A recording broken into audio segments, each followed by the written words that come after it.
Hola, somos parte de la familia BrainTips. Qué gusto que estés por aquí. Hoy les voy a hablar sobre las vías ascendentes de la médula espinal. Comencemos. En líneas generales y antes de profundizar este contenido, debemos tener en cuenta que las fibras ascendentes y descendentes de la médula espinal se organizan en haces dentro de espacios determinados de la sustancia blanca. Los que tienen el mismo origen, trayecto y terminaciones se denominan haces o fascículos. Los haces pueden compartir uno o más cordones blancos de la sustancia en donde se encuentran, y estos pueden conducir distintos impulsos. Generalmente los haces largos se localizan en la periferia y los haces más cortos en la sustancia gris, pero un poco más cerca. Integrando un poco estas generalidades, cuando nos referimos a los haces medulares ascendentes, lo primero que pensamos son en fibras aferentes que se van a encargar de transmitir distintos impulsos para generar una respuesta ante un estímulo. Para concretar esta idea, tengamos en cuenta que las fibras aferentes de las raíces dorsales transmiten impulsos receptivos somáticos y viscerales. Sin embargo, las señales transmitidas en la dirección opuesta se separan haciendo que los impulsos relacionados con el dolor, sensibilidad térmica, táctil y sinestesia asciendan reunidos en haces. Si referimos los haces ascendentes, estos se van a encargar de transmitir impulsos sensoriales que llegan a la conciencia e impulsos de los receptores de estiramientos y táctiles proyectados directamente a los núcleos del relevo y al cerebelo. Esto va a ser muy importante para que nuestro organismo se mantenga activo ante cualquier situación que se suscite a nuestro alrededor. Asimismo, los haces medulares ascendentes no son los únicos que reciben estas aferencias, sino también el cerebelo, que recibe distintas aferencias sensoriales de todos los tipos de receptores, pero no de los involucrados con la percepción sensorial, ya que los impulsos proyectados al cerebelo son importantes para regular el tono muscular y la coordinación de la función motora. Ahora bien, otro de los elementos que se ven relacionados con este interesante tema son las columnas blancas posteriores. Estas van a tener la mayoría de las fibras mielíticas de la raíz dorsal, mismas que se van a dirigir medialmente al asta posterior y van a entrar en el cordón posterior. Una vez ahí, se van a bifurcar en diferentes haces largas y otras haces que van a ser más cortas. Un punto importante aquí es que las fibras mielíticas ascendentes de los diferentes segmentos se van a desplazar medialmente y dorsalmente, ascendiendo en el cordón posterior. Organizando un poco esta concepción, las ramas de las fibras de las raíces dorsales cervicales ascienden lateralmente a las raíces torácicas. Dado esto, se crea una superposición laminar haciendo que las fibras sacras sean más largas y más mediales y posteriores, mientras que las cervicales sean más cortas, se sitúen lateralmente, y las lumbares y torácicas sean intermedias, como ya lo dijimos. Por otra parte, también debemos recordar que el número de fibras ascendentes que vienen de una raíz en específico se relaciona con el tamaño de las raíces. Por ende, si esta va a ser más larga, el número de sus fibras ascendentes será abundante y viceversa. Con todo esto, las raíces dorsales de los ensanchamientos lumbares y cervicales son los que tienen un mayor número de fibras, ya que son los más largos de todo nuestro organismo. Hace un momento mencionamos el cordón posterior como un sitio de llegada para las fibras mielíticas de la raíz dorsal. Ahora, este cordón posterior se va a dividir por la presencia del tabique intermedio posterior que se encuentra a partir de la sexta vértebra torácica, muy importante, hacia arriba, y de esta forma va a separar el fascículo delgado cuneiforme. Una vez que ya tenemos claro qué son las columnas blancas posteriores, pasaremos a hablar sobre cada uno de los fascículos de fibras ascendentes que van a llevar distintas señales sensitivas. Haciendo un paréntesis en este tema, quiero que recuerden algo muy importante. Siempre en medicina, y más aún en neuroanatomía, siempre vamos a encontrar una amplia sinonimia para referir distintos términos. Y al inicio del estudio de la asignatura va a ser un poco complejo, pero no te desanimes. Con trabajo constante y estudio estricto, vas a poder recordar cada uno de los sinónimos que va a enriquecer tu léxico médico constantemente. Sin más preámbulos, comencemos. Primero tenemos los fascículos de los cordones blancos posteriores. Entre ellos se menciona el fascículo de Gol o también conocido como fascículo delgado, y el fascículo de Burdach, o también conocido como cuneiforme. Hablando un poco sobre sus características principales, mencionamos para comenzar al fascículo cuneiforme, que aparece en las ramas largas ascendentes de las raíces dorsales a partir de la sexta vértebra torácica, mientras que el fascículo delgado va a estar presente en todos los segmentos medulares, así que lo vamos a poder observar a lo largo de todo el trayecto de las vías sensitivas. Por otro lado, es importante que tengamos en claro desde ahora que las fibras de los fascículos delgados y cuneiforme ascienden de manera ipsilateralmente y terminan en los núcleos delgado y cuneiforme. Llevan su mismo nombre, que van a formar parte de esta vía obviamente. Específicamente el núcleo cuneiforme tiene un grado de superposición que es moderado a diferencia del delgado, siendo este un poco más mayor. En este momento te debes estar preguntando qué fibras van a organizarse a partir de estos núcleos, y la respuesta a ello es muy sencilla. Los núcleos delgados y cuneiformes dan origen a las fibras arciformes internas, mismas que van a decusarse para luego formar el lemnisco medio, que va a ascender de manera contralateral en la mitad del tronco del encéfalo, haciendo que sus fibras terminen en el núcleo ventral posterolateral del tálamo. Muy importante. Para toda vía sensitiva vamos a tener distintas neuronas que van a ayudarnos a formar un circuito sensitivo que llega a cada lugar de relevo del estímulo. Entre estas neuronas tenemos a la neurona de primer orden, que está situada por las prolongaciones centrales de las células de los ganglios espinales que ingresan a la médula. Estas fibras terminan en el bulbo caudal. Ahora bien, los núcleos de la columna posterior van a ser los encargados de dar origen a que se decusen en el bulbo y asciendan hacia el tálamo contralateral. De esta forma, las neuronas de los núcleos delgado y cuneiforme son de segundo orden. Anteriormente, les mencioné que las fibras ascendentes de las columnas posteriores y el lemnisco medial nos van a hacer una pregunta muy importante. ¿Qué impulsos van a conducir estas fibras? Pues simplemente conducen impulsos de tacto y sinestesia. De esta manera, las fibras de este sistema se especializan en actividades que involucran a la posición. De igual manera, transmiten impulsos táctiles para la localización y discriminación de dos puntos. Antes de abordar cada uno de los fascículos de manera más amplia, debemos tener en claro que los impulsos ascendentes que son excitados por los movimientos transmiten información de posición y los impulsos percibidos en la piel por los corpúsculos de Pacini, por ejemplo, van a ayudar a percibir la vibración. Estos impulsos ascienden por los cordones posteriores y laterales para efectuar así un proceso en las vías sensitivas y poder preparar al organismo para tener una respuesta ante ello. Para ir especificando un poco más estos fascículos ascendentes, vamos a referir al fascículo delgado de Gol, cuya función va a ser básicamente transmitir información correspondiente del tacto epicrítico, la vibración, la propiocepción consciente y el peso, pero de los miembros inferiores.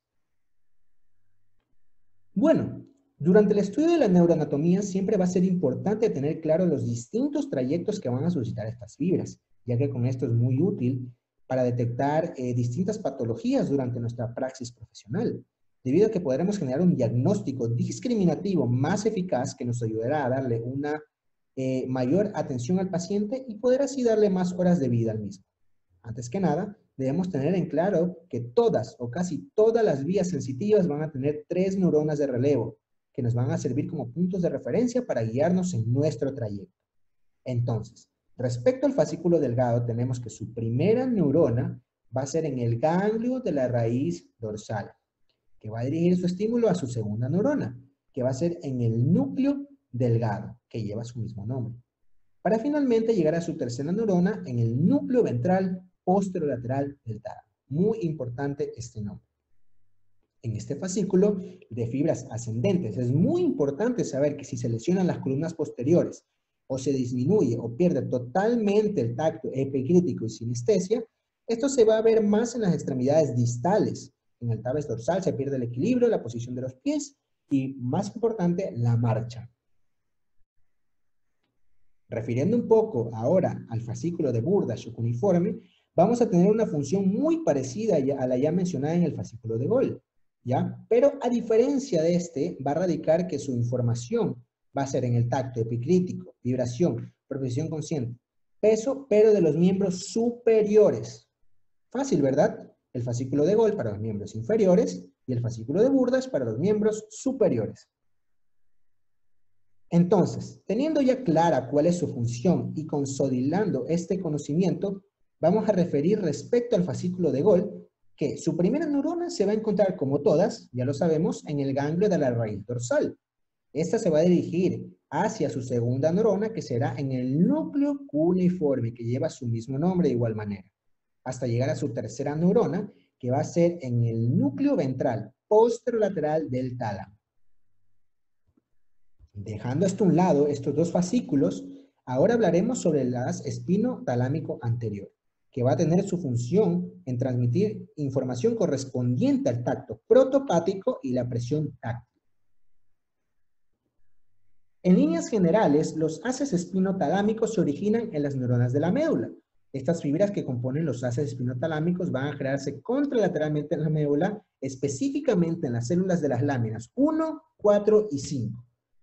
También estas neuronas que forman el haz espinotalámico varían en tamaño, forma y número dependiendo del segmento medular en que se encuentren.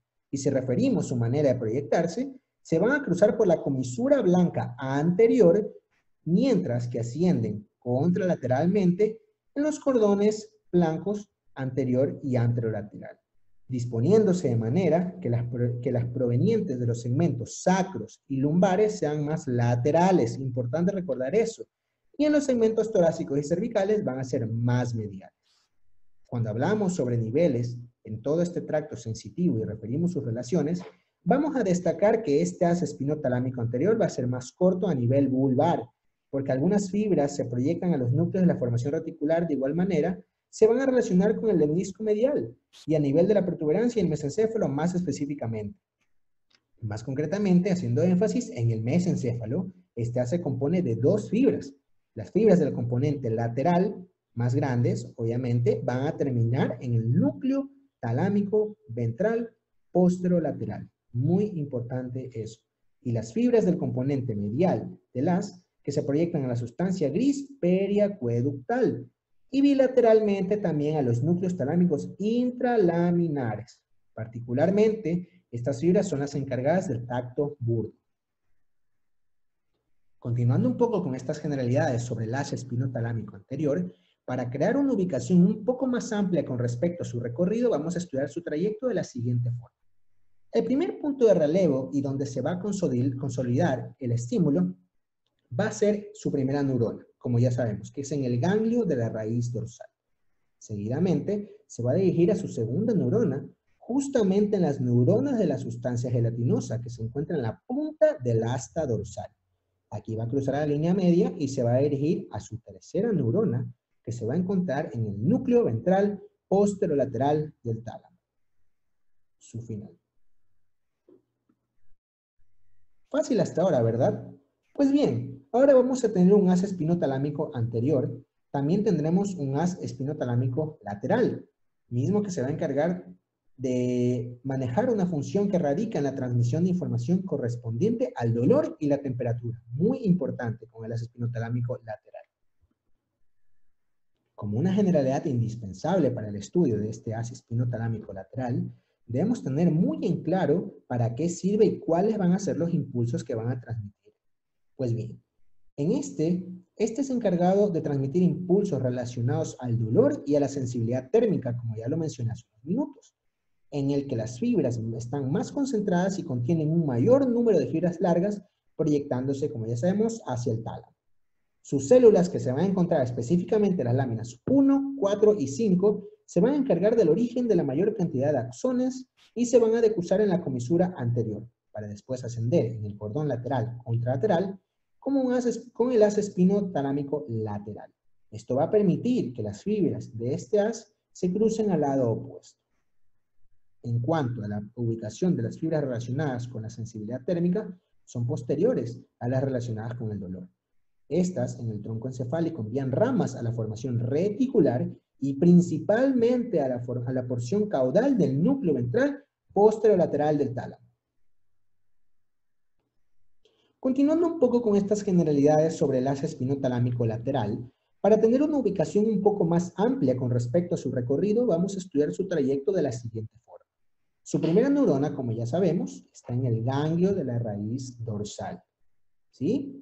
Seguidamente, vamos a tener su segunda neurona, que estará en las astas, en las astas dorsales, específicamente en la sustancia gelatinosa. Luego, va a cruzar hacia la línea media y va a llegar a su tercera neurona. Va a ascender y va a llegar a su tercera neurona en el núcleo ventral posterolateral del tálamo. Algo muy importante a recalcar en esta parte es que si se daña el haz espinotalámico lateral, se pierde la sensibilidad al dolor y a los estímulos térmicos en el lado contrario. Un segmento por debajo a nivel de la lesión. Sin importar que las lesiones afecten las fibras del espinotalámico anterior, la sensibilidad táctil no se va a ver modificada debido a que se transmite por fibras directas del cordón posterior. Muy importante. Yo sé que esto puede ser un poco confuso, pero si le prestan mucha atención y se dedican a estudiar, todo se va a ver más claro en sus mentes. Se los aseguro. Ahora tenemos el haz espinotectal, mismo que se va a encargar de transmitir información aferente para los reflejos espinovisuales. A continuación, abordaremos un poco más sobre este haz tan interesante. Para comenzar, el haz espinotectal va a tener células que se encuentran específicamente en las láminas 1 y 5 del asta posterior.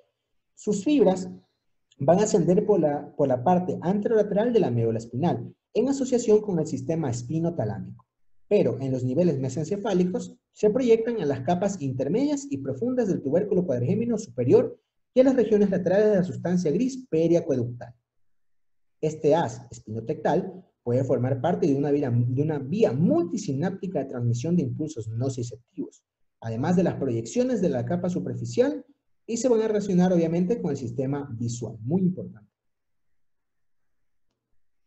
Bueno, para referir este trayecto, vamos a tener que observar los siguientes puntos de relevo.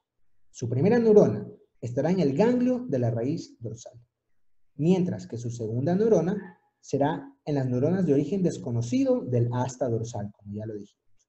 Luego se va a cruzar hacia la línea media, hasta llegar a su tercera neurona que se va a encontrar en el colículo superior. Fácil, ¿verdad? Hemos abordado distintas funciones y distintos haces y fascículos. Ahora, para continuar con los demás, debemos referirnos al haz espinocerebeloso posterior, mismo que va a tener una función de transmitir información correspondiente a la percepción inconsciente. Ahora, acompáñame a ver un poco más detenidamente cómo funciona este haz tan importante y cuáles son sus componentes principales. Como generalidad, en este haz destaco los impulsos transmitidos por estos haces se utilizan en la coordinación fina de la postura y en el movimiento individual de los músculos de las extremidades. Asimismo, este haz va a ser directo y asciende por la periferia posterolateral de la médula espinal y se va a originar en las grandes células del núcleo dorsal de Clark. Antes de esto, es muy importante saber que los estímulos transmitidos al cerebelo a través del haz espinocerebeloso posterior provienen de los usos musculares, de los órganos tendinosos de Golgi y también receptores del tacto y la presión. También las neuronas del núcleo dorsal de Clark reciben excitaciones monosinápticas, sobre todo, más específicamente, de fibras aferentes de los grupos 1A, 1B y 2, que van a generar un enlace sináptico entre los aferentes del grupo 1 y el núcleo dorsal, para así permitir la transmisión de impulso a altas frecuencias. Por otro lado, con lo que respecta a los impulsos exteroceptivos, que también son transmitidos a través del haz espinocerebeloso posterior, va a tener una relación íntima con los receptores de la piel para el tacto y la presión, y con los receptores también de la presión lentamente adaptables. También este haz espinocerebeloso posterior está organizado en forma somatotópica, en los niveles medulares y en las terminaciones cerebelosas, haciendo que ninguno de los impulsos conducidos por este haz alcancen la conciencia. Muy importante recordar esto. Bueno, cuando hablamos sobre el trayecto del haz espinocerebeloso posterior, tenemos que saber lo siguiente. Los aferentes de la raíz dorsal van a los núcleos dorsales de manera directa, como ya lo dije. Luego van a ascender por las columnas posteriores. Las células del núcleo dorsal de Clark originan fibras largas que ascienden en porción posterolateral del cordón lateral, ¿sí? Lateral, obvio, respecto al haz córtico espinal, importante recordar esto aquí, ya que en el bulbo las fibras de este haz se incorporan al pedúnculo cerebeloso inferior. Luego de esto penetran al cerebelo y van a terminar ipsilateralmente al pedúnculo cerebeloso inferior. Después de esto, vamos a tener que van a ir al vermis anterior las fibras que terminan en los lobulillos del 1 al 4.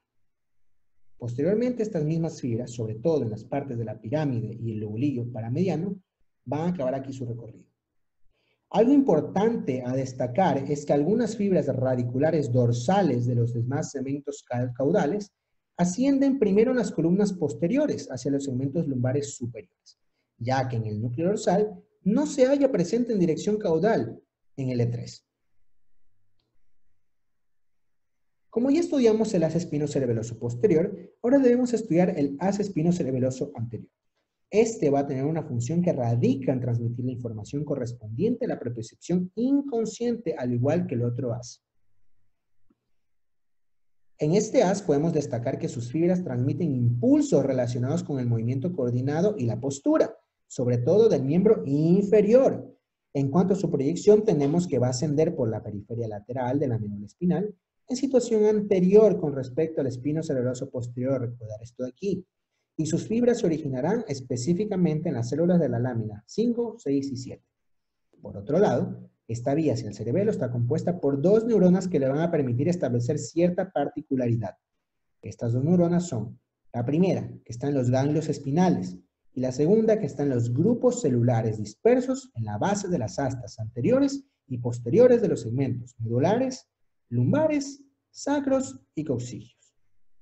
También es importante reconocer que este haz aparece en los niveles lumbares inferiores y que sus células se extienden en dirección rostral desde los segmentos medulares coxígeos y sacros hasta el segmento L1, muy importante.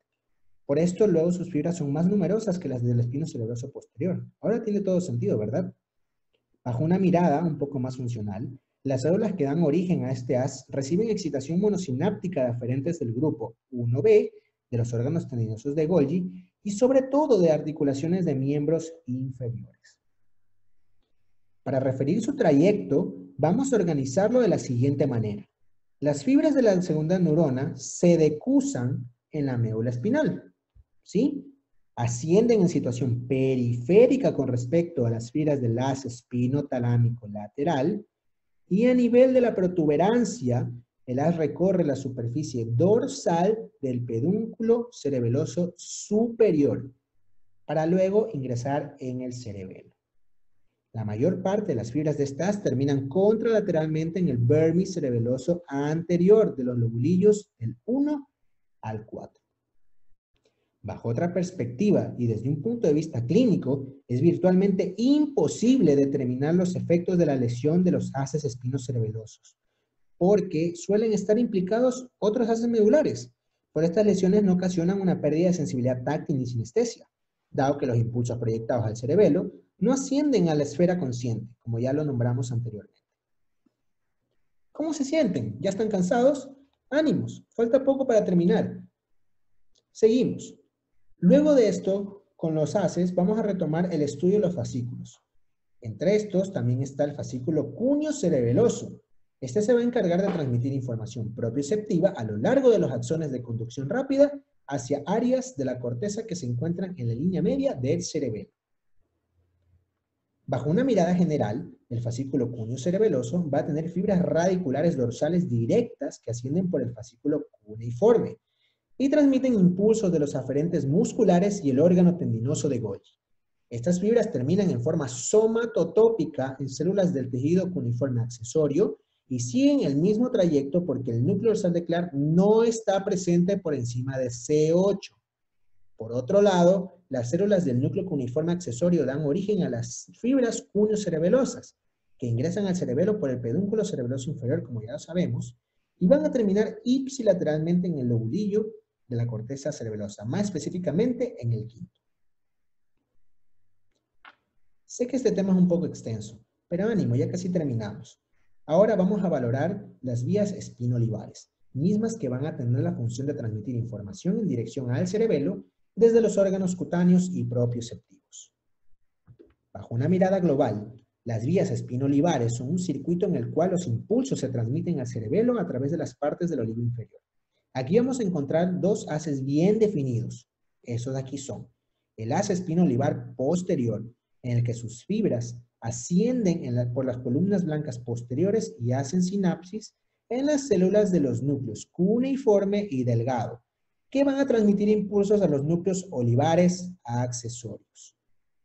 Luego tenemos el otro haz, que sería el haz espino-olivar anterior, que va a tener fibras que ascienden contralateralmente por el cordón anterior para determinar las porciones de los núcleos olivares dorsal y medio.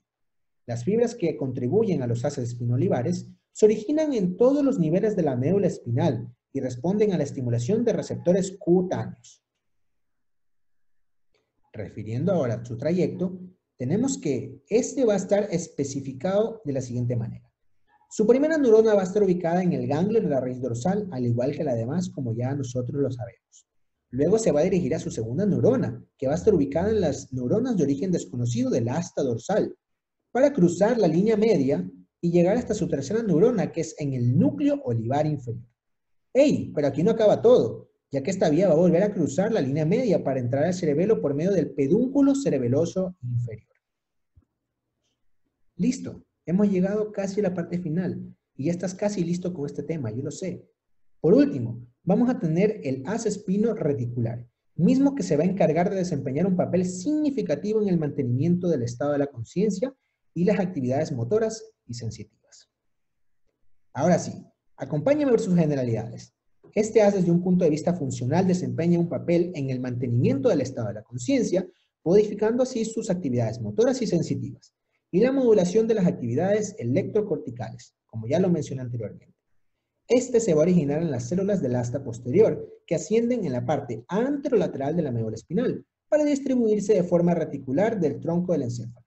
Por esto, las fibras espinoreticulares, que pasan por los núcleos reticulares protuberanciales, se dirigen de forma bilateral y otras alcanzan la formación reticular del mesencéfalo. ¿Sí? Bueno, aquí les dejamos la bibliografía para que puedan enfatizar un poco más los distintos conceptos que abordamos el día de hoy. Y bueno, esto ha sido todo por hoy. Esperamos que hayan podido profundizar un poco más en este tema que nos va a servir en nuestra vida profesional como médicos. Agradecemos a nuestro tutor de proyecto, el doctor Giovanni Cañar Lascano, por motivarnos a buscar la excelencia académica día tras día y siempre guiarnos hacia adelante. Este grupo de la familia Brain Tips está conformado por Larisa Rezabala, Víctor Manuel Pérez Román y Víctor Isaac Iñiguez López, junto a su persona, quien les habla, Joseph Jiménez León. Hasta la próxima. Nos vemos pronto. Chao, chao.